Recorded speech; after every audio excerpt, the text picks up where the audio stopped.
So pag magja-Japan kayo, ganito gawin nyo para walang masabi yung hapon sa inyo. Ayun, good morning. Medyo hazy ngayong araw, no. Ayun, mausok siya.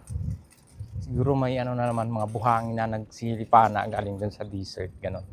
Ganon dito daw pagka ganyan.